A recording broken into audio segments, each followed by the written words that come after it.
Setiap harinya tanpa disadari, guru dihadapkan pada keberagaman yang banyak sekali bentuknya. Misalnya, saat mengajar di kelas, seorang guru mungkin harus membantu satu muridnya yang kesulitan.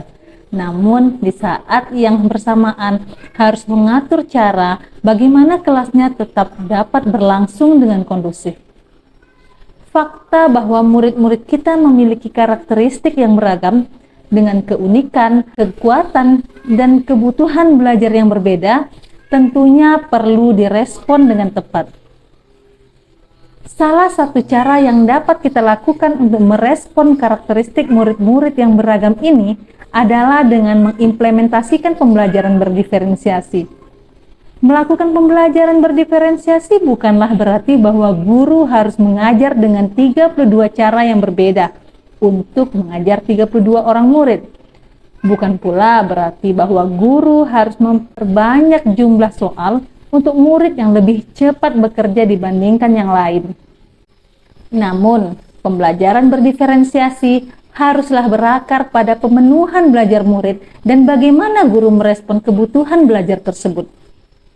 Setidaknya, ada 3 aspek yang dapat kita lihat dari kebutuhan belajar murid, mulai dari kesiapan belajar, minat belajar, serta profil belajar murid. Untuk mengukur kebutuhan belajar tersebut, maka saya melakukan asesmen awal yang kemudian hasilnya saya jadikan dasar dalam merancang pembelajaran. Video ini, saya akan membagikan bagaimana proses pembelajaran berdiferensiasi pada Mapel Bahasa Indonesia tentang laporan hasil observasi di kelas 10 SMK Negeri 1 Pasir Penyu. Pada tahap awal, sebelum memulai kelas, saya melakukan persiapan dengan mengamati hasil survei untuk mengetahui kebutuhan belajar murid. Tahap ini guna mempersiapkan strategi dan bahan ajar yang akan saya berikan kepada murid. Dalam hal ini, saya perlu mempersiapkan video dan lembar kerja guna memenuhi kebutuhan belajar anak-anak. Pembelajaran dimulai dengan memberikan angket asesmen diagnostik. Hasil ini saya jadikan dasar dalam pembentukan kelompok. Kali ini saya akan membawa siswa melakukan pembelajaran berbasis proyek atau PJBL. Pertemuan hari ini merupakan proses lanjutan dari pertemuan sebelumnya, di mana pada pertemuan yang lalu, murid telah melakukan proses observasi dan mengumpulkan data pengamatan.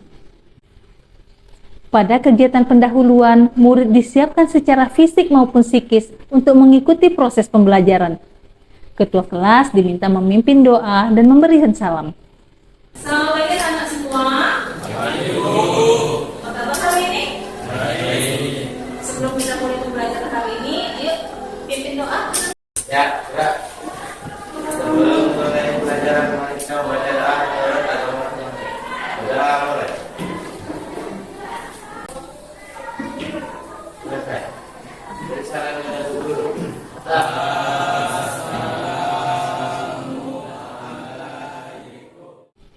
Kegiatan kemudian saya lanjutkan dengan memberikan apresiasi dengan cara memutarkan sebuah video laporan hasil observasi yang telah saya buat dengan bantuan aplikasi Canva dan CapCut. Murid saya ajak berdiskusi mengenai laporan tersebut dengan menggunakan pertanyaan-pertanyaan pemandu. Saya memberikan motivasi tentang betapa pentingnya objektivitas dalam sebuah observasi. Setelah memotivasi siswa, saya menyampaikan tujuan pembelajaran dan mengingatkan tentang keyakinan kelas yang telah disepakati sebelumnya. Saya meminta murid duduk pada kelompoknya masing-masing. Berdasarkan lembar kerja yang diberikan, murid diminta untuk berdiskusi menyusun laporan dari data observasi yang telah dilakukan sebelumnya. Pada proses ini, saya menggunakan pembelajaran berdiferensiasi konten dan produk, di mana saya memberikan kebebasan kepada murid untuk memilih objek observasi yang mereka minati dan memilih bagaimana cara mereka menyajikan hasil laporan observasi sesuai minat mereka. Pada tahapan selanjutnya, masing-masing kelompok mempresentasikan hasil proyek mereka.